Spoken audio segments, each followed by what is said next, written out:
Good morning, everyone. My name is Moochul Shin. The title of my presentation is Development of High-Performance Concrete with Non-Metallic Microfibers for Prestressed Concrete Crossties. I would like to acknowledge our research team at Western New England, Dr. Chang Only as co-PI, and all our undergraduate students and researchers, Ivan, Krista, Brian, Archer, and Daniel. Here is the outline of today's presentation. I will start with the introduction and objectives of this project, and I will share some of the test results, including fresh concrete properties, hardened concrete properties. I'm going to show our corrosion test and impact load test. I would like to conclude this presentation with the conclusions and future work. The objective of this project is to develop fiber-reinforced high-performance concrete. In this project, we are looking at the feasibility of using non-metallic fibers to enhance crack and impact resistance of the pre-stressed concrete cross ties and durability of ties. As many of you already know, typical types of damages of concrete ties are presented in this slide.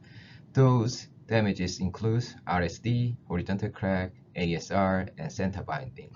One way to minimize the potential cracks is to add fiber reinforcement. This study is to examine the feasibility of using basalt microfibers as fiber reinforcement. This study especially tried to use fiber types other than steel fiber because the steel fibers inside of concrete could result in severe corrosion damage. This is one example of prestressed concrete sleepers with the steel fibers recently installed in high-speed rail track in South Korea. They added steel fibers to the UHPC and produced concrete cross ties. And in this study, they found, also I was involved in this study, we found 1% of steel fiber is the optimal dosage, and the initial crack was formed at about 50 kips. Before we present what we have come up with in terms of our high-performance concrete, I would like to share our concrete design criteria. We would like to develop economical concrete with a smoother surface, by which we can minimize abrasion damage. So the actual design strategy we've been using is as follows. Maximize the use of coarse aggregate available local size in the Western Mass. We fixed the maximum paste volume by 40%. By doing so, we can minimize shrinkage cracks. We also considered the angularity of the aggregates. So in this project, we chose basalt fiber, commercially known as mini bars. So this mini bars is manufactured by the Reforstack. In this project, we want to find suitable fibers other than steel fibers with the durability of concrete in mind. We took SEM images and we confirmed that the strands are coated with the thermoset resin and the specific gravity is high enough when we mix the mini bars with the concrete. So now Dr. Lee is going to share some of the test results. So we tested the both fresh and hardened concrete properties of the developing FRC. Generally speaking, fibers increase the surface area of the substances in the concrete, such as fibers and aggregates. Therefore, it is known that fiber-reinforced concrete produces less flowability. So workability on the job site decreases. First of all, the slump of the tested FRC is over than 5 inches, without aggregate segregation nor excessive bleeding water. As shown in the graph, the stiffening behavior of the FRC tested by ASTM C403 is accelerated due to the existence of the fiber. However, the dosage of the fiber itself in the practical range didn't significantly impact on the stiffening behavior. Also, the window time, which is between the initial and final setting times, showed a negligible difference regardless of the fiber addition. This means that the time to finish the surface of the concrete, particularly fiber-reinforced concrete, is not influenced by the addition of the fiber. In addition to fresh properties of fiber-reinforced concrete, the influence of fiber addition on the compressive strength was also investigated for finding the optimum dosage of minibars. First, when the 44 millimeter fiber was used, the compressive strength was increased by 7.4% when adding about 1% of the fiber by the volume of the concrete.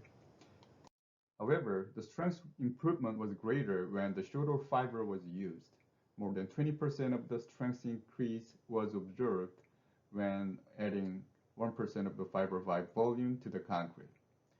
So, from the both experimental data, we decided 1% dosage by volume for making the high-performance concrete for concrete crossties. Therefore, we try to apply the found optimal dosage to the high-performance concrete crossties.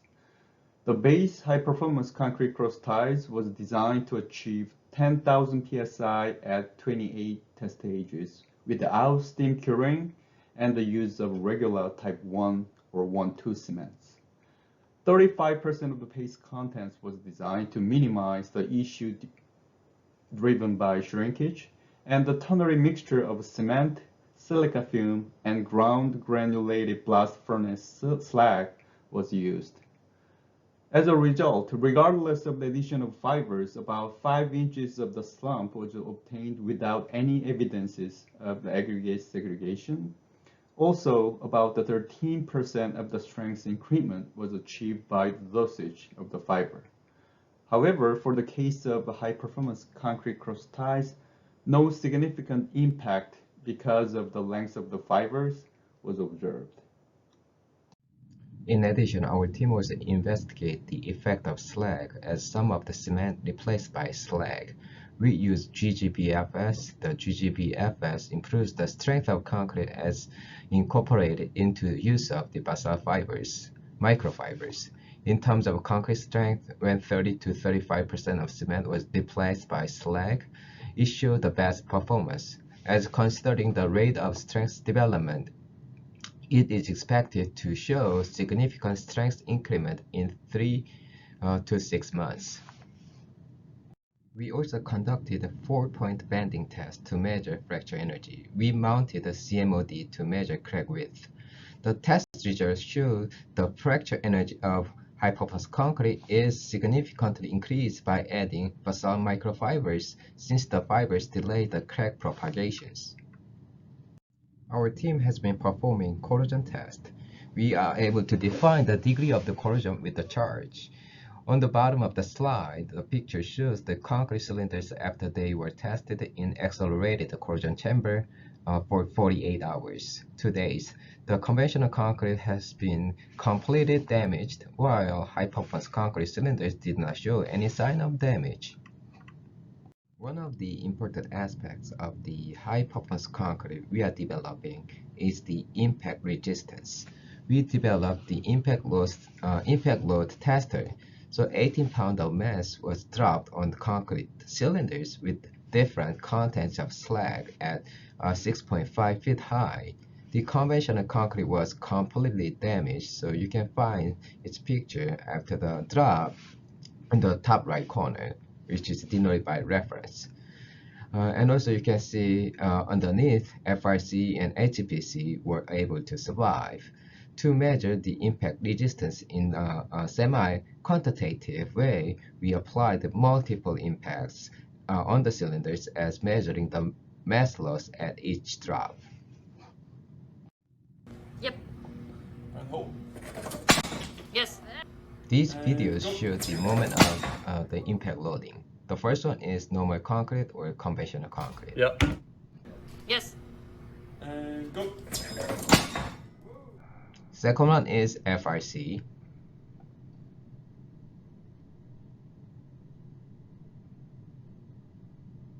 The last one is HPC, and it's recorded in slow motion.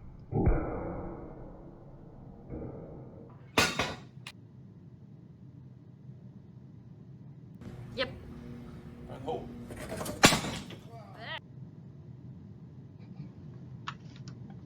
The graph shows the result of impact resistance measurements with respect to contents of slag. We applied multiple impact load until 20% of weight loss occurred.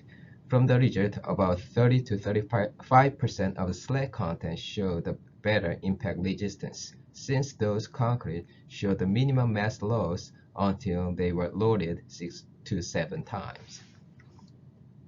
So conclusions, adding about 1% basalt fiber or minibar shows slight increase in compressive strength of concrete, the conventional as well as the HPC. With the basalt fibers, the crack and impact resistance are significantly increased, and corrosion resistance of HPC even without fibers are greatly enhanced. And also HPC with the basalt fibers shows a great potential in its durability. So here is the future works. We will be performing more accelerated corrosion test on FR HPC, which means HPC with the minibars. We are also planning to perform pull-out tests to see bond strength between FR HPC and pre-stressing tendons. I would like to acknowledge generous support from the TIDC for this project. Also, I would like to acknowledge technical champions in this project from Basel Lokula Concrete and Dr. Hailing Yu. I would like to also acknowledge AIT Composites for donating the minibars. Thank you for taking your time to attend this session. Please contact me or Dr. Cheng only if you have any questions. The pictures below is one HPC tensile structure our undergraduate student research team made while they were taking construction materials course as their project. Thank you.